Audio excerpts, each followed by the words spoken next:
All right, here we are this morning. First thing out with Gus, we let him out this morning to go use the potty after being in his reflection space all night. He had to go out, run around, use the bathroom, all those things. And now we're just on our training walk. We're about halfway through the training walk, maybe 3/4 through. And we're on our way back.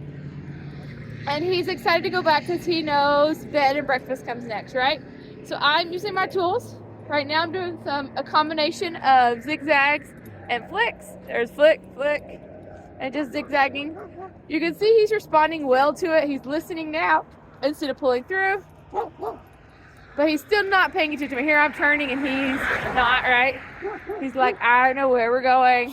So this is a great time to use those zigzags and to use the direction change and the rollback and the reset and the flicks, right? All 5 tools.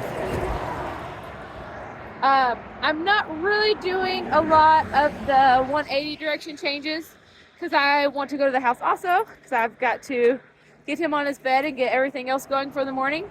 So when I know I have somewhere I need to be, there's gunshots. When we know we have somewhere we need to be, zigzags or rollbacks are a great option with those flicks and the reset.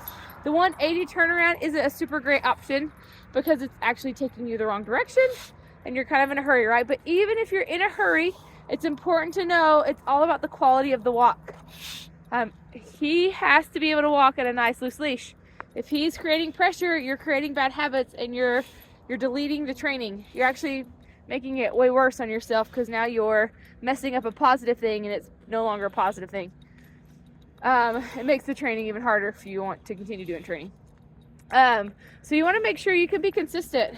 There, he's getting much softer, starting to pay attention a little bit more. There was a gunshot that startled him. I wish I could get more of those, so maybe I'll have to play something on my phone.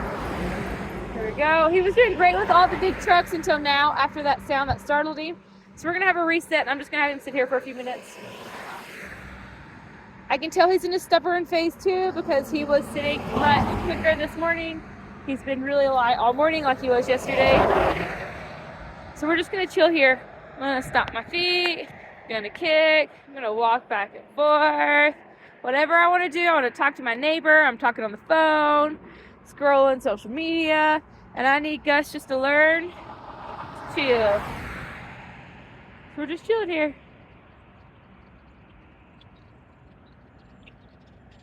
If you remember, you're going to do this multiple times throughout the walk. So that way you can help them learn to be calm, cool, and collected so that you can check your mail, so that you can talk to a friend, so that you can tie your shoe. We have a bicyclist coming up on my right. He's going to pass us. We're just going to chill here and keep taking the video. But I want Gus to be able to, good morning, to learn to chill. So there he stood up as he got closer. Just lifted up the weight of an apple as soon as he stood up and released that pressure. That was pretty good. I want him to learn to be able to chill, right? He doesn't need to be wrapping me up, rolling around the grass. I think that's what he did the first day, really. He didn't really wind me up too much, but he wanted to sit there and roll and back scratch on the grass and was getting the leash all tangled up and stuff. I just want him to sit or lay beside me and just chill so we can go to dinner together and he can just sit at my feet. I want to be able to have a conversation with my neighbor and then he'll be there with me, may not be like, let me go put him back so we can actually talk, right? It's a companionship. There, he's starting to pay attention a little bit more to those turns. He's looking at me, checking in. We're a lot softer now. Before, when he was acting up, he had he had a good stiff body. I could feel when walking and could feel on the leash when I was giving those corrections. And now he's loose again, which is great. I'm gonna do a roll back here. Means we're calm, cool, and collected even on our walk. So he's doing good. We're still using those cues, right? Anytime pressure is created. My arm is still rolled back slightly back so that my hand is positioned by my back pocket. So that he's walking at a nice heel beside me. If he doesn't, that pressure, how he's no longer collar, and you see how he's just pulling? We don't want that. We want to give a tool. I don't want any pulling on this leash. I want it to be soft like this, loopy goopy. So when it's not soft and loose, use a tool. You see how he's walking backwards? There. Once he turns around, then I can walk forward.